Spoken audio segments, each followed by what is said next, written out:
Assalamu alaikum everybody and welcome to Seriously Arabic where we learn a bit of Quran every day. We are continuing with our basic Nahu section and we are looking at Idhafa today. So this is a phrase where the first word is related to the second word, and this kind of sentences in English they appear in three ways. You have the sentences where there is the S, which you can open up and say mountains or ID. So ID's mountain can be said mountains of ID. With the classic of, so you can have captain of the ship, or it manifests with the adjectival pronoun, which is his car, which you can also say car of his. And in all of these cases, there is the word of, and the word before of is called the mudaf,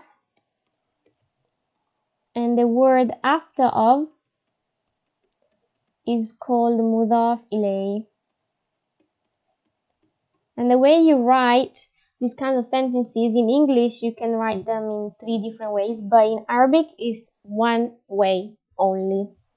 And that is the mudaf is always first and that the mudaf ilay is second. This pair of ism is inseparable.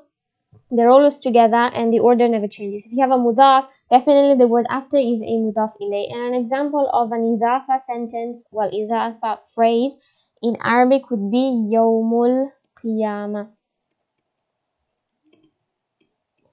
There is no word for of in Arabic, but you have some properties of these that will tell us if they are a mudaf ilay structure, and in that case when we are going to translate it from Arabic to English, we can do it in any of these three ways depending on the one that is more appropriate.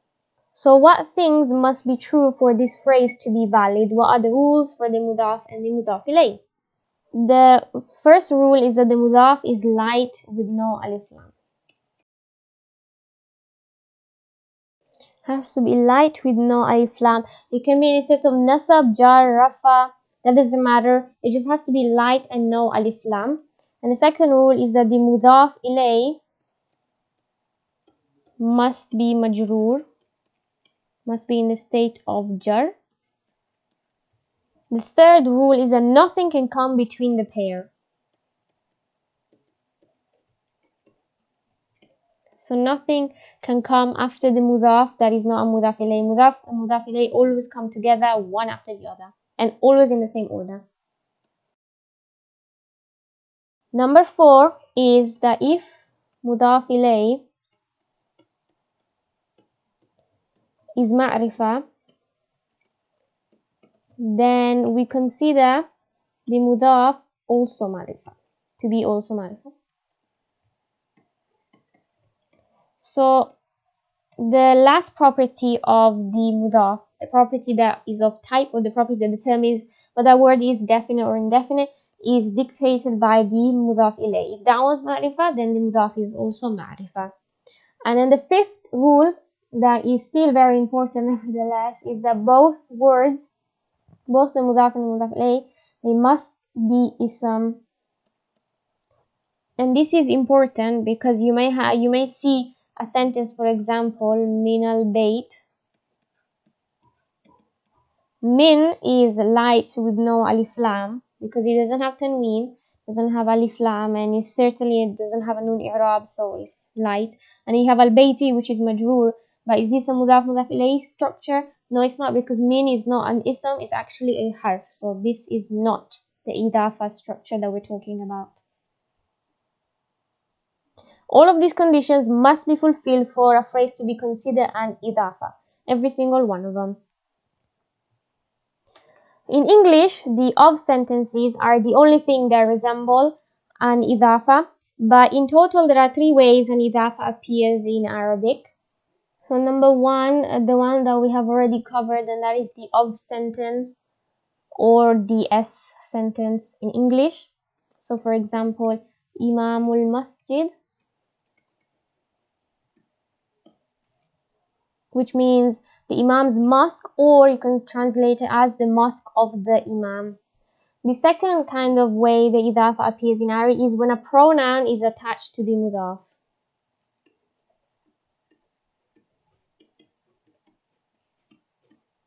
Remember what is the rule for mudaf? That is light with no alif lam. And the mudaf ilay will be majroor, which means that when a pronoun is attached to the mudaf, that pronoun is considered in the state of jar. And remember we said the pronouns are mabni, so we can never tell what status they're in. But because we know that it has a mudaf before it, we will definitely be certain of the fact that that pronoun in that situation will be majroor. So you have, for example, baytuhu, which means his house. This is the pronoun which will be majroor. And this is obviously the mudaf because it's light with no alif lam. Then you have special mudafs. So these special mudafs are essentially zarf, which are adverbs of time and place, and they actually come as an idafa in Arabic, but they don't in English. So for example, ba'd al-madrasa, after school. This ba'da here is actually a mudaf and it's a zarf in Arabic. So al-madrasa will also be the mudaf ilay. So based on what we have learned about mudaf and the mudaf ilay, we can give now an updated definition. So the mudaf is something, is an ism. The mudaf is an ism that is light with no alif lam. And the mudaf ilay is an ism that is majroor after the mudaf, that comes after the mudaf. Now I have mentioned that the mudaf and the mudaf ilay are inseparable, and when Allah talks about the believers, He uses an idafa. So in the Quran He uses the phrase ibadur rahmani. Now you have the ibad, which is the mudaf because it's light and no alif lam. You have ar-rahmani, which is the mudaf ilay because it's majroor. Now these two words, they are inseparable grammatically because they are an idafa structure, but that close bond that they have grammatically also reflects physically between Allah Azza wa Jal and His slaves. And the other thing is that the mudaf ilay used here is not the word Allah or any other attribute of Allah subhanahu wa ta'ala. The one that is used is ar-Rahman, which means that the thing that ties us to Allah subhanahu wa ta'ala is His immense love and care, and that is why we are bonded to Allah subhanahu wa ta'ala, and that is why we are close to Allah, because He is ar-Rahman. So this is an example on how grammar fits into the understanding of the Quran. And since we were talking about pronouns, today is a session where we learn about the pronouns, which is a very big clan in Arabic and is a very important clan indeed. So pronouns, you can say dhamir, which is one pronoun, is the singular version. And the plural, there's two of them. You have mudmarat, or you have dhamair, which means pronouns. So this pronoun clan is made by two families. You have the attached pronouns, which in Arabic are called muttasil,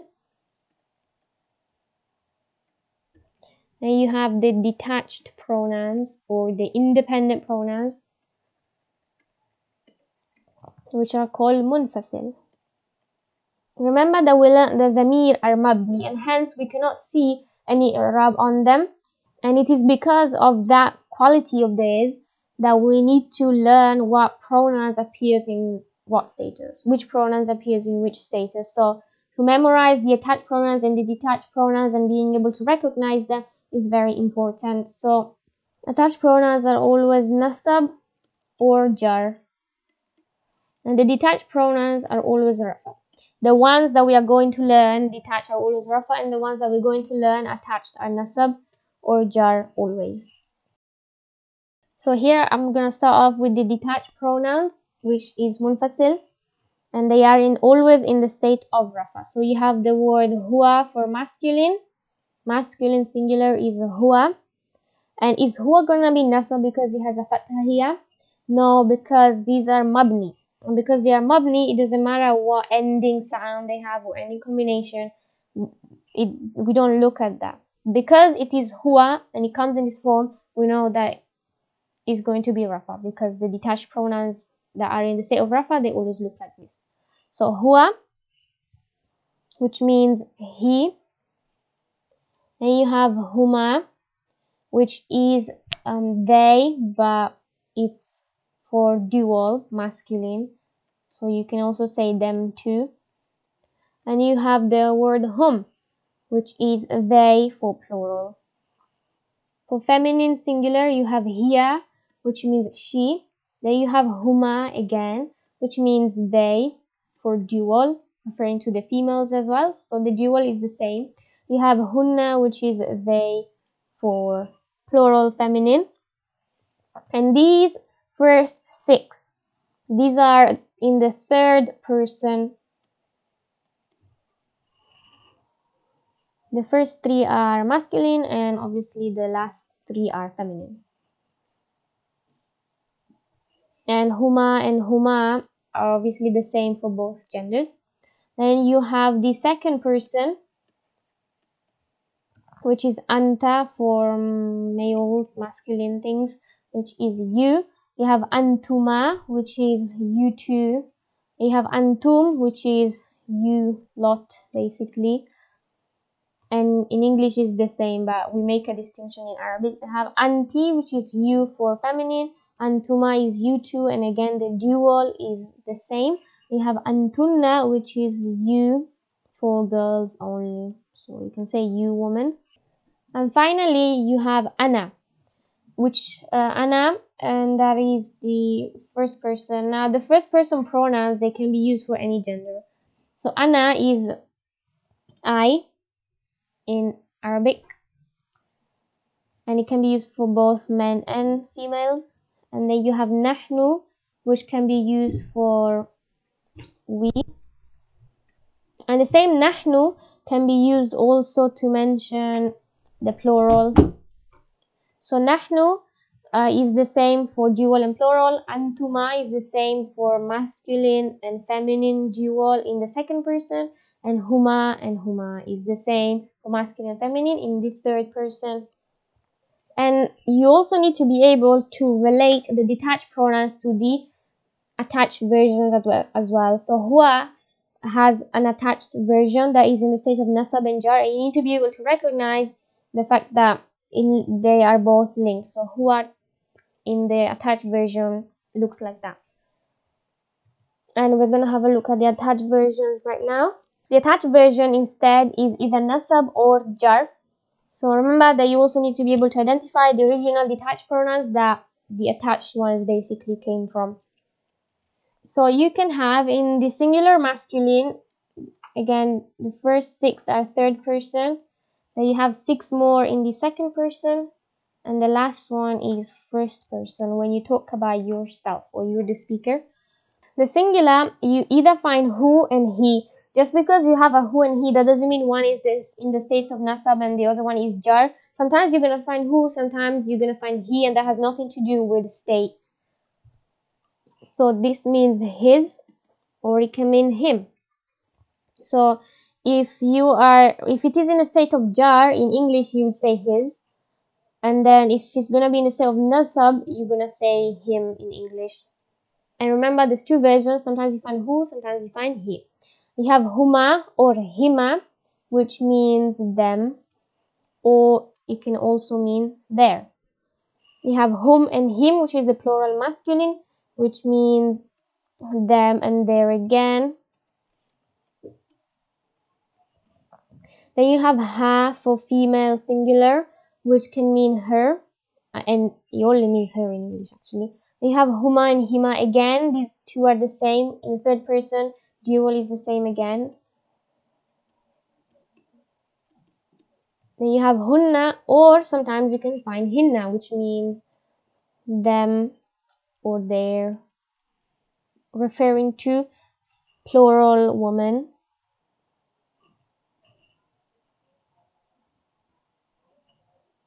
Then you have ka for the second person, which means your, or it can mean you, depending on how we need to translate it. You have kuma, which means your or you again, and kum, which is also you or your again. Ki is you or your for feminine. You have kuma, the dual, second person is again the same. Kunna is your or you. And then you have the word e basically. And then ni. And ni is always in the state of nasab. And then ye is always jar. This is the only attached pronoun that, depending on how it looks, you can actually tell which status that is. So if it's without the noon, it's jar, and if it has a noon, then it's nasab. So noon here for nasab, and you have the noon for nasab there as well, which means mine or my or me.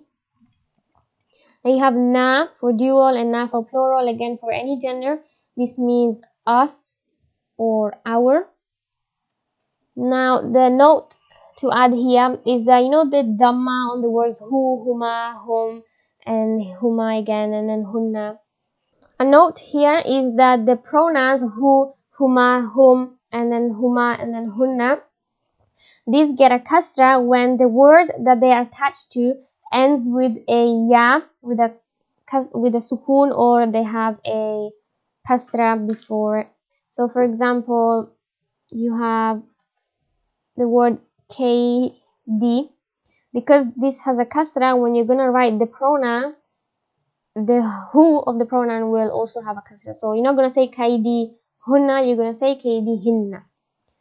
And the same thing if you have the word bait. If bait has a fatha or a rafa, then you say baituhu and use hu. If bait has a kasra, then you're gonna say baitihi when attaching the pronoun to it.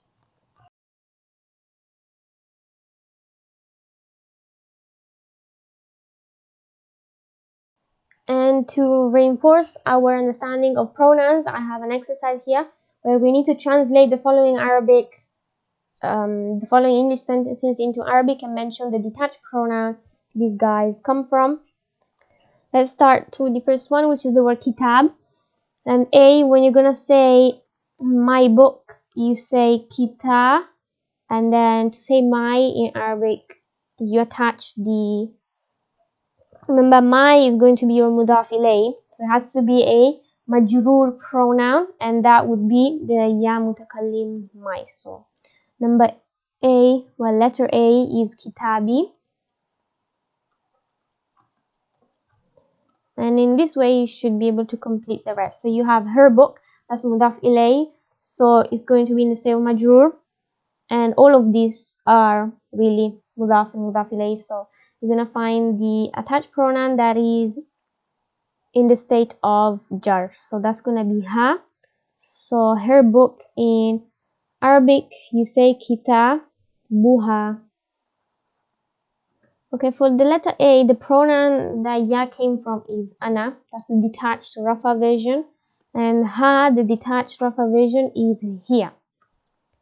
Letter C, their two masculine book, that is going to be huma, which is actually the same for both feminine and masculine. So you say kitabuhuma. And the original detached rafa version of huma is also huma. Going to number 2, haqiba, which means bag. A is going to be their feminine plural bag is haqibatuhunna. And the detached rafa version is hunna. Letter B, you have our two bags. This one might be slightly trickier. So you have two bags, that's the mudaf. So how would you say two bags? You have haqi, and to make it dual, you have to add ani or ani. So this is mudaf, and it can be in any state, but we'll keep rafa for now.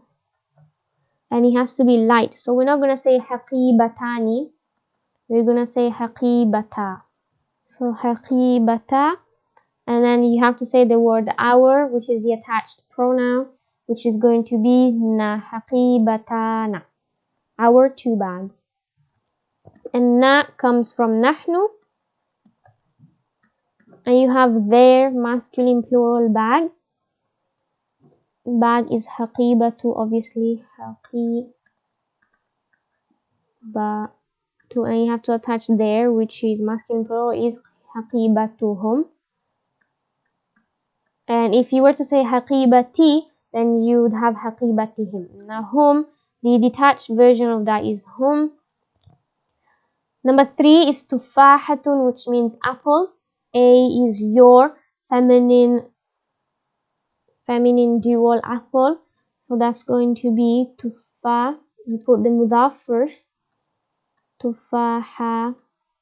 And then you attach your pronoun, which is your, and that's going to be kuma, which is actually the same for both masculine and feminine. Kuma comes from antuma. Your masculine singular apple is going to be tufahatuka.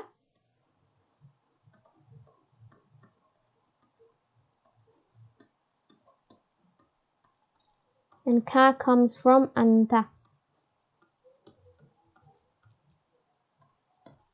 Your feminine plural apple is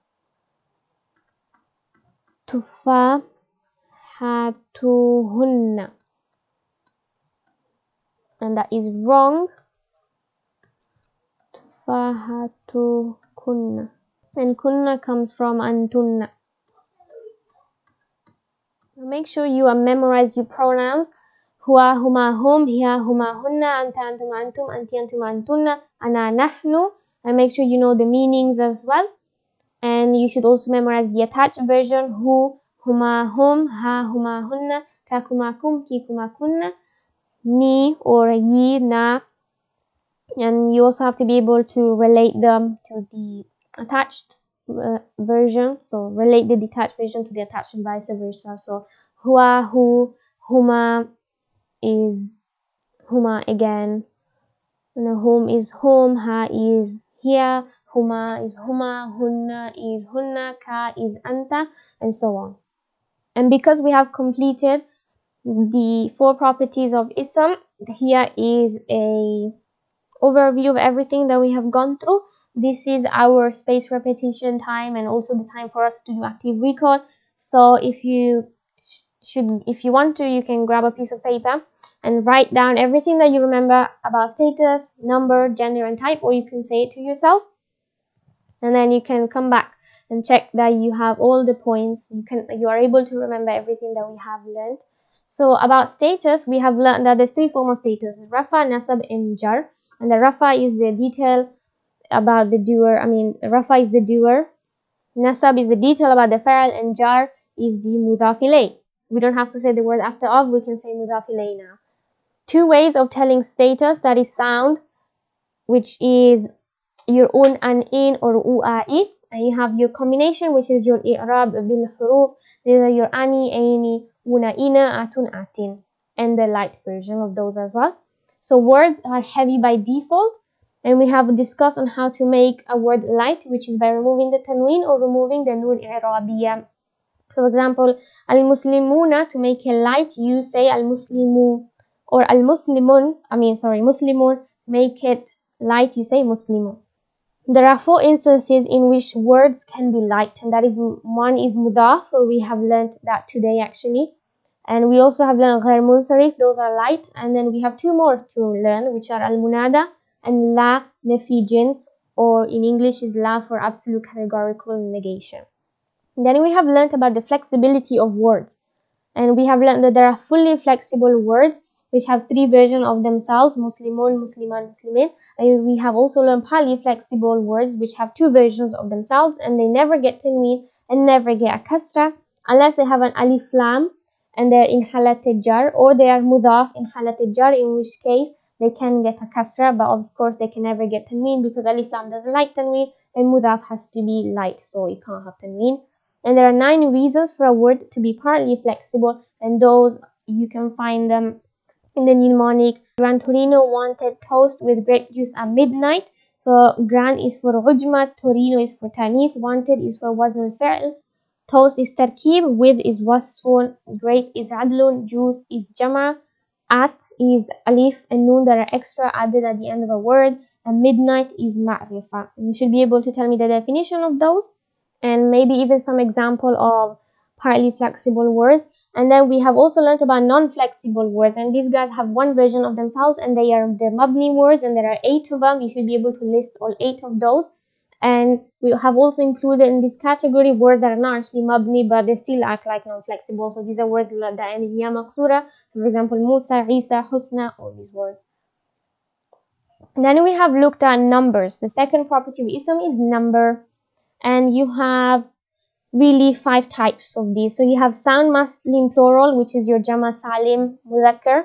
That includes males and females, and it only refers to intelligent beings. Intelligent beings are your angels, your human beings, and your jinns. The i'rab of this is huruf because they end in una or ina. And I haven't mentioned dual in number, but dual is of course simple. To make a word dual in Arabic, you just add ani or any or a or a at the end of a word.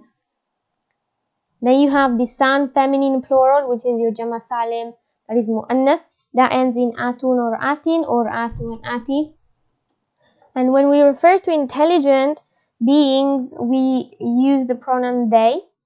So we treat them as, those words are treated as they. But when we refer to a ghair akil, to a non-intelligent being, we can treat that word as she or they. Then we have jama mukassar, which is intelligent. So intelligent broken plurals, these are treated as she or as what they are, meaning they feminine, so you say hunna, or as they masculine, so you can say hum. And the i'rab of these is harka. The i'rab for broken plural is harka. They don't have end suffixes, they have end sounds. And non-intelligent broken plurals, they are always treated as she, and the i'rab is harka. Sometimes you can treat them as they as well, but remember the gender is always feminine for non-intelligent broken plurals. Then you have ismul jama. These are singular words which are treated as plural because they have a plural meaning. Example of these are qawmun, which means nation, qarnun, which means generation, and nasun, which means people. And these words, they themselves have plurals. Then we have discussed about the third property of ism, which is gender. You have masculine and feminine is divided into 2, which is real feminine, like the word ummun, and then you have the fake feminine, which are your lafzi, mu'annas al-lafzi, and they are 5 types. You have broken plurals, which can be treated as feminine, and you have words that end in ta marbuta, alif mamduda, and ya maqsura. Ta marbuta works in pretty much all cases. Alif mamduda and ya maqsura, alif maqsura, they don't work in all cases. You have mu'annas al-samari. These are words that are feminine only because they are heard from the Arabs to be feminine. The Arabs use them as feminine. These are words like nafsun, narun, jahannam, and all the other names for jahannam, dalwun, which means bucket. And then you have number 4, body parts that come in pairs. So for example, hands, which means yadun, arm, legs. Then you have proper name of places like Makkah. And the last property that we have looked at is type. Type can be, the type of words you have is indefinite, which are words that have tanween, and also are not any of the 7 categories of definite nouns.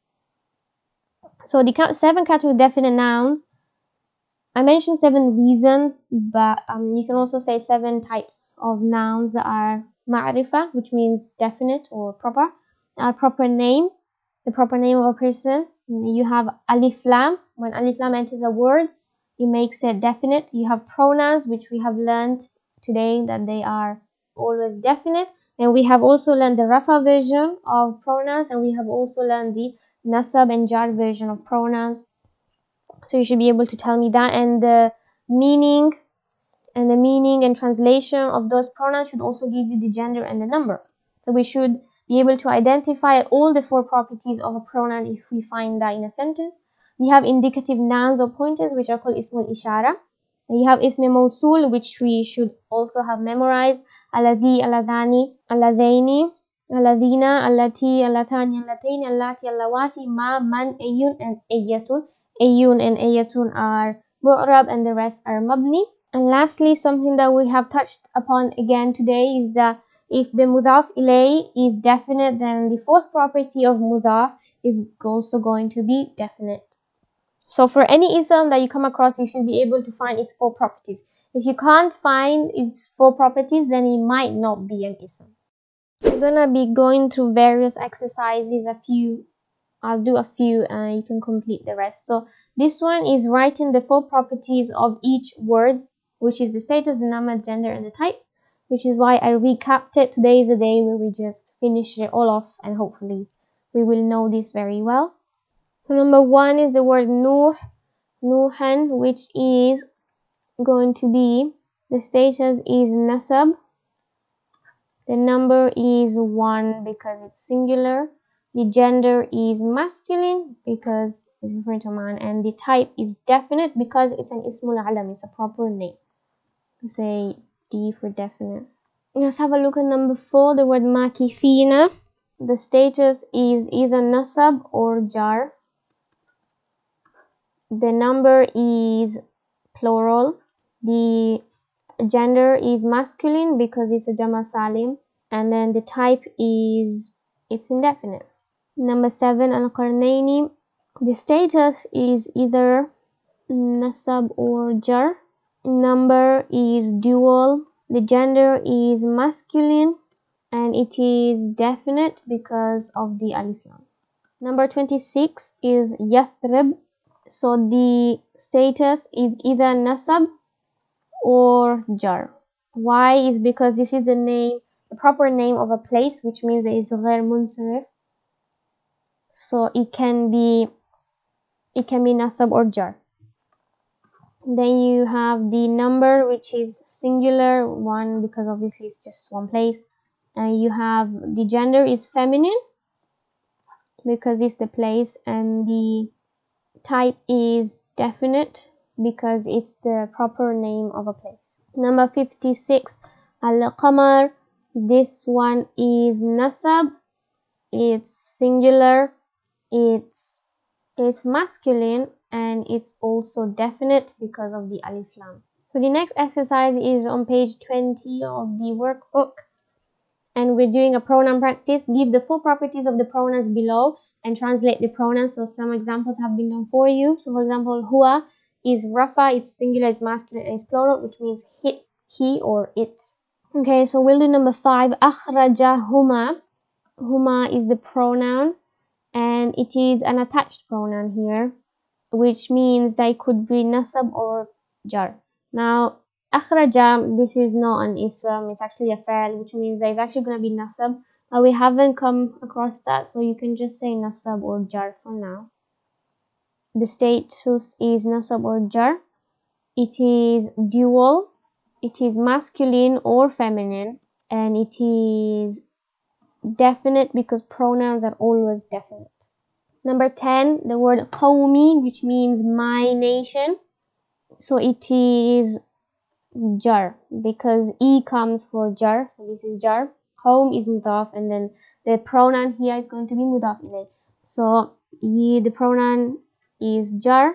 It is singular, it is masculine or feminine, and it is definite because pronouns are always definite. Rabbika. Rab is light with no alif lam, and then you have the pronoun attached to it, which means that this is going to be an Idhafa structure.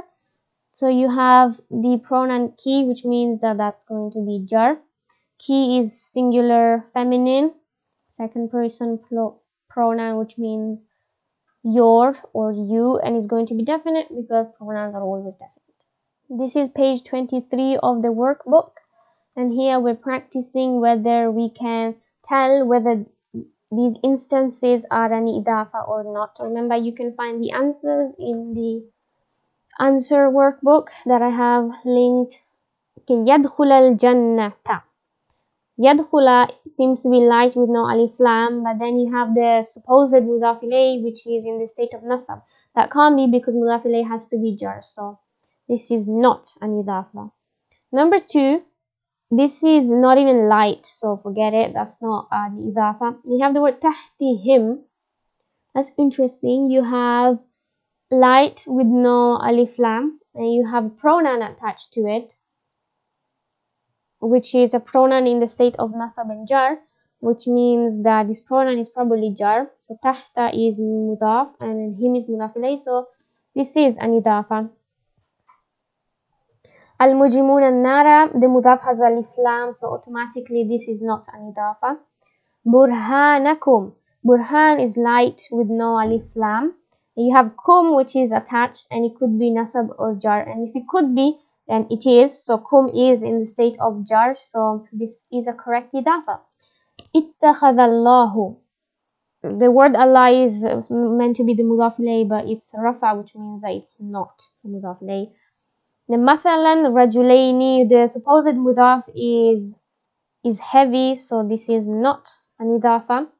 Kulli mathalin, this is light with no alif lam, and this is in the state of jar, which means that yes, this is an idafa structure. Even though this has the tanween, that doesn't matter, because the fact that it has the tanween just means that the mudaf is actually in this case nakira. You have number 9, which is kuntum sadiqina. Now sadiqina is in the state of jar or nasab, we don't know that.